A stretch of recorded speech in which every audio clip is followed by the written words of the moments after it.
Hey guys, welcome back to my channel Chandan sir Kushinagar.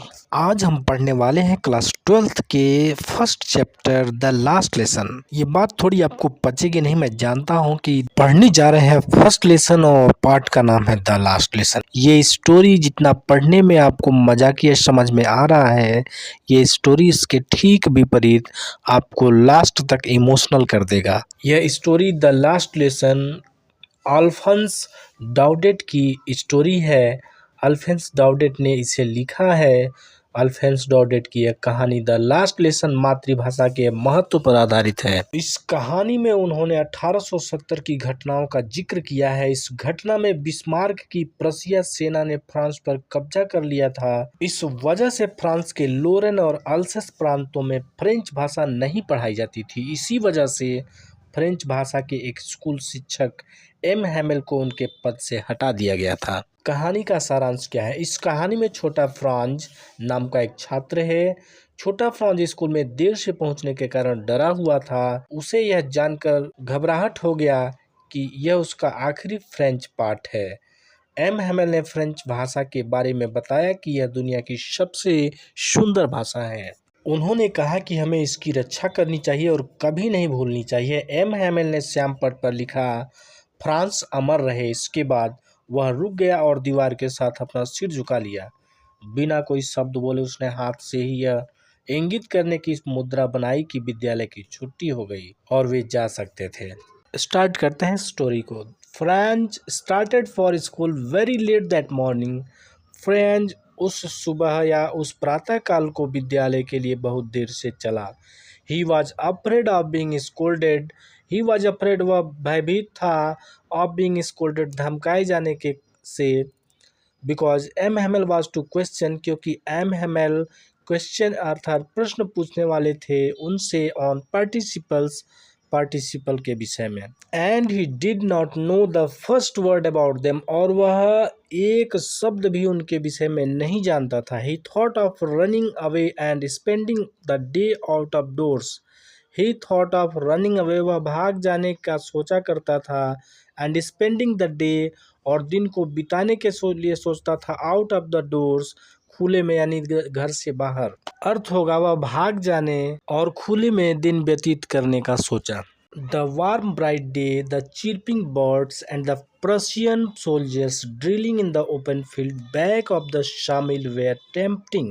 The warm bright day, गर्म चमकीला दिन, chirping birds, चहचहाती पक्षियाँ, and the Persian soldiers, और Prussian सैनिक, drilling in the open field, जो खुले खेत में अभ्यास कर रहे थे, बैक ऑफ द सामिल, आरा मशीन के पीछे, वे टेम्पटिंग, वे प्रलोभित करने वाले थे।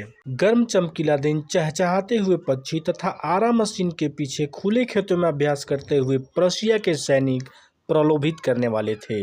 But he resisted the temptation and hurried up to school. But he resisted, लेकिन रेसिस्टेड मीन्स दबाया, द टेम्पटेशन, प्रलोभन को, and hurried up to school, और शीघ्रता से विद्यालय की ओर चला गया।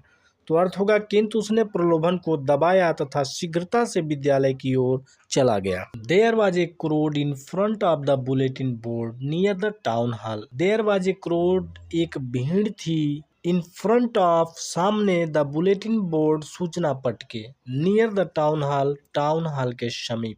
तो अर्थ होगा टाउन हॉल के समीप सूचना पट के सामने भीड़ थी। Wachter the blacksmith asked Franz not to go so fast. Blacksmith अर्थात लोहार वैचर ने फ्रेंच को इतनी तीव्रता से न जाने को कहा। He assured the boy that he would get to his school in plenty of time. He assured means होता है भरोसा या विश्वास दिलाना। तो उसने विश्वास दिलाया लड़के को दैट कि he would get to his school, वो अपने विद्यालय पहुंच जाएगा, इन प्लेंटी ऑफ टाइम, समय से पहले। Usually there was a great bustle when the school began, but that day everything was quiet as Sunday morning.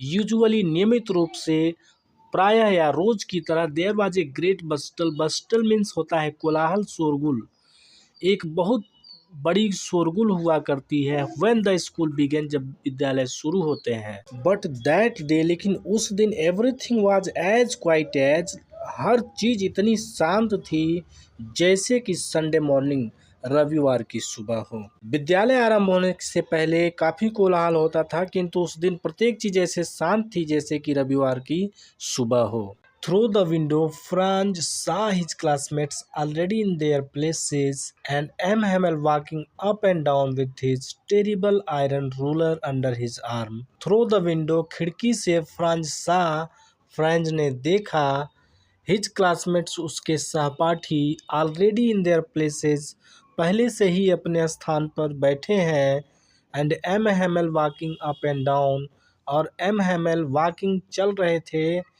Up and down, इधर उधर, with his terrible iron ruler. With his terrible मतलब अपने भयानक iron ruler, लोहे के पैमाने को, under his arm, अपने बाहों में नीचे। खिड़की से फ्रेंच ने देखा कि उसके सहपाठी पहले से ही अपने स्थान पर थे तथा मिस्टर हैमेल अपने बाजू के नीचे लोहे का अपना भयंकर पैमाना लिए हुए इधर उधर घूम रहे थे। Franz opened the door and went in. Franz ने दरवाजा खोला और अंदर चला गया। He blushed and was frightened. He blushed का मतलब होता है शर्म से चेहरा लाल पड़ जाना। तो होगा वह, उसका चेहरा शर्म से लाल पड़ गया, एंड वाज फ्राइटेंड, और वह भयभीत था। M Hamel very kindly asked him to go to his place. M Hamel ने बहुत ही दयालुता के साथ उससे उसके स्थान पर जाने को कहा। Franz noticed that their teacher had put on his beautiful green coat, his frilled shirt, and the little black silk cap, all embroidered. French notice यानी फ्रेंच ने देखा कि देयर टीचर, उनका अध्यापक, had put on his beautiful green coat, ने अपने सुंदर हरे coat को पहना हुआ था।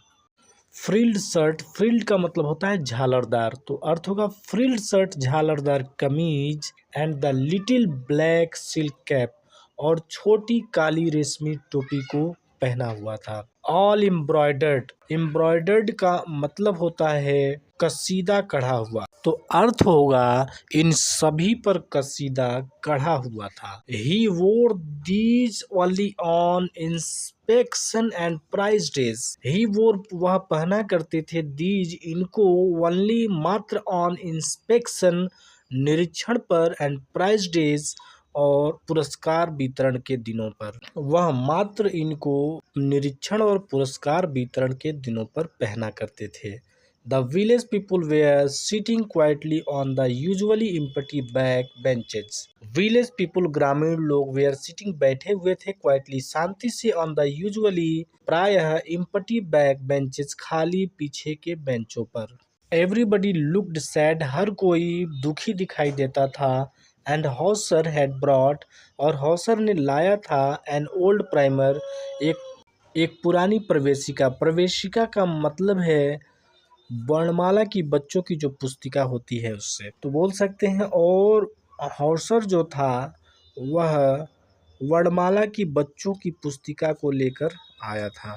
M Hamel said that it was the last lesson he would give them. M Hamel ने कहा कि यह अंतिम पाठ था, अंतिम अध्याय था जो वह उनको पढ़ाएगा। Henceforth only German was to be taught in the schools of Alsace and Lorraine. Henceforth का मतलब होगा इसके बाद, only German was to be taught, मात्र जर्मन भाषा ही पढ़ाई जाएगी, इन द स्कूल्स, विद्यालयों में, ऑफ एल्सेस एंड लॉरेन, इसके पश्चात मात्र जर्मन भाषा ही एल्सेस और लॉरेन के विद्यालयों में पढ़ाई जाएगी।